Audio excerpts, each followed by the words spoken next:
He thought he had her cornered. He thought his money, his influence, his schemes would finally silence her. But what Richard Colton never expected, was that the maid he mocked would uncover the one secret he had buried for years. And when that truth came to light, his empire shook. For weeks, Richard waged war against Grace. He tightened her workload, spread rumors, blocked her proposals, even tried to turn investors against her. But Grace refused to break. And one night, while sorting files left behind after a finance meeting, she noticed something odd, numbers that didn't add up. Her eyes widened. These weren't mistakes. They were cover-ups, hidden accounts, funds being moved offshore in ways that smelled of corruption. And the signature on those documents? Richard Colton's. Grace's hands trembled. She wasn't just holding paperwork, she was holding dynamite. The next day, Grace walked into the boardroom as if nothing had happened. She served coffee quietly, took her seat as a shareholder, and watched Richard boast about his grand vision for the company. But inside, she was steadying her heart, because she knew what was coming. Later that week, at a special shareholder session, Grace stood. Her voice was calm, but her words cut like steel. Grace, I've reviewed recent reports. And I believe there are discrepancies in our financial records that this board deserves to see. She placed the documents on the table. The room froze. Executives leaned forward. Board members whispered. Richard's confident smirk vanished. Richard, this is nonsense. Fabricated. She doesn't know what she's talking about. But the evidence was undeniable. Numbers don't lie. The billionaire who once mocked her intelligence now scrambled to dismiss her findings. But the more he spoke, the guiltier he looked. And the irony? The maid he had laughed at, was now the one holding his reputation hostage. Some investors turned to Grace with respect. Others turned to Richard with suspicion. For the first time, the balance of power in that room shifted. After the meeting, Richard cornered Grace in the hallway. His voice was low, dangerous. Richard, you don't know who you're dealing with. One word from me, and you'll lose everything, your job, your shares, even your family's safety. Walk away, Grace. Or I'll bury you. Grace met his glare without flinching. Grace, you can bury the truth, Richard. But you can't kill it. And you can't silence me. Her calm shook him more than her words. For the first time, he realized, she wasn't afraid. Grace knew the risk. She was a maid stepping into a world of sharks, fighting a man with power beyond measure. But she also knew something Richard had long forgotten: power without integrity crumbles. And sometimes, the very people you look down on are the ones destined to rise above you.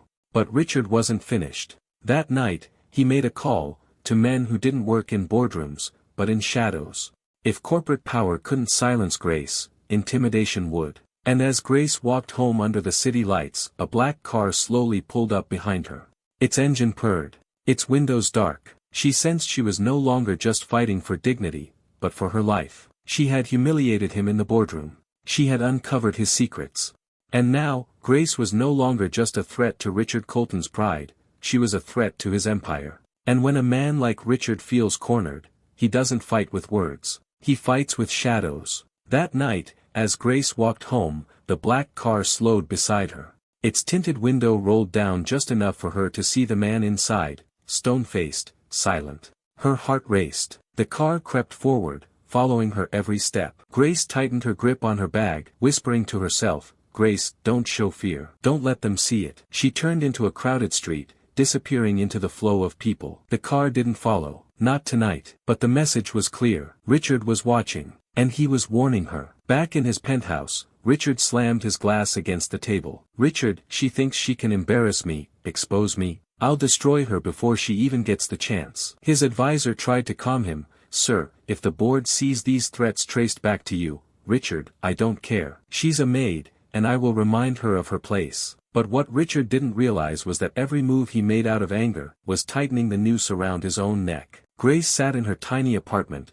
the documents spread across her table. She could feel the weight of fear pressing on her chest. She had siblings depending on her, a job that could vanish with a word, and now, men following her in cars. For a moment, doubt whispered, maybe it's not worth it. Maybe you should walk away. But then, her eyes fell on an old photo, her late mother, smiling, telling her as a child, Grace, never let anyone decide your worth. Not the rich, not the proud. You are more than what they see. Tears welled in Grace's eyes. She wiped them, straightened her shoulders, and whispered, "Then I'll finish what I started." The next day, Richard called an emergency board meeting. His voice thundered with confidence, masking his desperation. "This company does not have time for distractions," said Richard. "We need unity, not baseless accusations from people who don't belong in this room." He glanced at Grace, expecting silence. But Grace rose to her feet.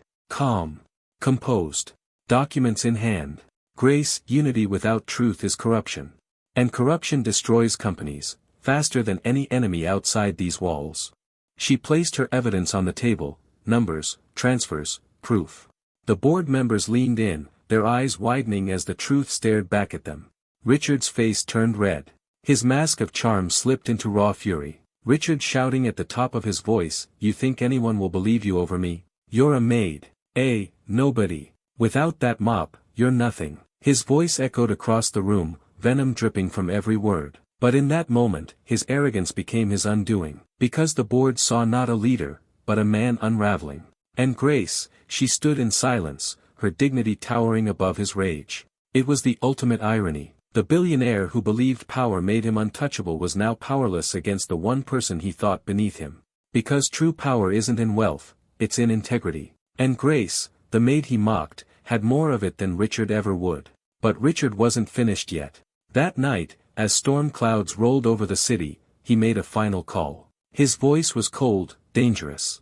"Richard, if the board won't take her down, then I will. Personally." The next morning, Grace arrived at work, only to find security waiting for her.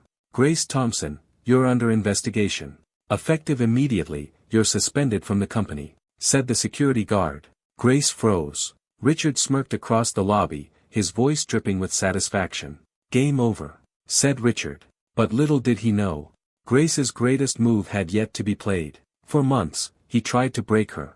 He mocked her, threatened her, even plotted in the shadows to destroy her. But in the end, Richard Colton didn't fall because Grace fought dirty. He fell, because his own greed finally caught up with him. And Grace? She walked away with nothing but her dignity intact, proving that true victory doesn't come from vengeance, but from rising above. The morning Grace was suspended, whispers spread across the building. Some smirked, convinced the maid had finally been silenced. Others looked uneasy, sensing this wasn't the end. Richard stood tall in the lobby, his smug smile plastered across his face. "Richard, back to mops and buckets, Grace. That's where you belong." Grace said nothing. She simply picked up her bag and walked out. But in her silence, there was power, because she knew something Richard didn't. 2 weeks later, the quarterly board meeting arrived. Richard strutted in, certain his troubles were over. Richard said boastfully, "Ladies and gentlemen, as you can see, order has been restored. Our company is moving forward stronger than ever." But then, the doors opened. Grace walked in, not in a maid's uniform, not even as a suspended employee. She walked in with lawyers, auditors, and 2 government officials. The room fell silent. Grace calmly placed a file on the table. Grace spoke clear and firm, "This is an official audit of Colton Enterprises. It contains proof of fraud, tax evasion, and offshore accounts, all tied directly to Richard Colton." Gasps echoed around the room. Richard's face drained of color. The evidence was overwhelming. Board members flipped through pages in shock. Investors exchanged furious whispers. Cameras from the press, alerted by the auditors, captured every detail. Richard tried to laugh it off. Richard, desperate, said, "This is nonsense. Lies. She forged it all, she's just a maid." But the irony was crushing.